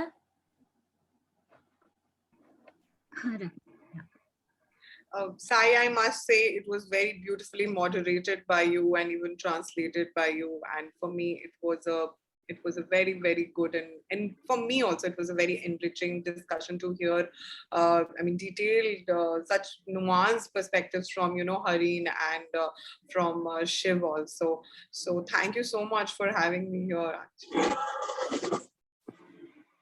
And I should actually like to acknowledge Safura. It's nice to see you, and for the first time properly on the screen, and also to see Harin. Such a pleasant surprise to see you. Such a pleasant surprise to see you. But you're on the right track. You need watchdog committees from within civil society. I've been also saying that for a while, but it's not something that's easy to get off the ground at the moment, but we are trying. Great, you know, would like to know more about it.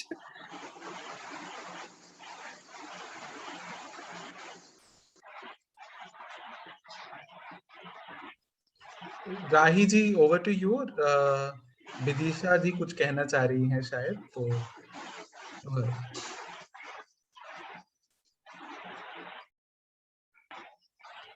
Yes Vidisha.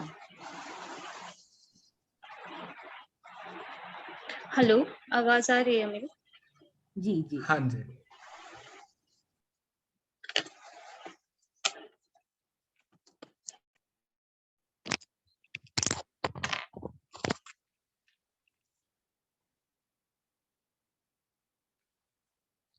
Hello. Yeah, speak, we can hear you. So we have arrived at the end of today's session. Thank you, everyone. All the speakers were just amazing. And thank you so much for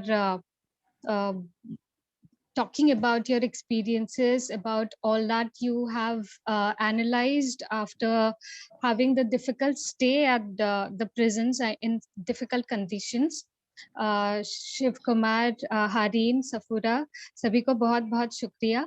Thank you, Sai, for the wonderful moderation. You were too good at it. और सभी साथियों को बहुत बहुत शुक्रिया हमारे साथ जुड़ने के लिए. हम उम्मीद करते हैं कि हम इस पूरे सीरीज को बहुत सक्सेसफुली कंडक्ट कर पाएंगे और आगे बढ़ा पाएंगे. हमारा अगला सेशन नेक्स्ट थर्सडे को होगा और वो it's about targeted incarcerations and persecutions in conflict areas. So उसमें भी आप सभी से हम रिक्वेस्ट करेंगे कि हमारे साथ जुड़े और युवा साथियों को जुड़ने के लिए भी रिक्वेस्ट है. सभी लोग जो फेसबुक लाइव पे या दूसरे मीडियम्स पे भी हमारे साथ जुड़ रहे हैं उन सभी को बहुत बहुत शुक्रिया. हम आपसे फिर से रिक्वेस्ट करते हैं कि पोस्टर कैंपेन में आप अगर जुड़ना चाहे तो हमारे साथ जुड़ सकते हैं. It starts from today and runs until 31st जुलाई. और आप कुछ भी अपने पिक्चर्स, स्लोगन्स, कंटेंट अगर पोस्ट करते हो तो you can use the hashtags free the young or free all political prisoners. So we end the session today and hope to meet you all and with some other speakers and on a different but very important on reform, political prison like prison reforms, political prisoners, UAPA, conflict areas, and everything that was talked about today. We hope to carry it forward and कुछ और साथियों से जुड़ेंगे अगले हफ्ते. उसी के साथ हम आज समाप्त करते हैं. Thank you.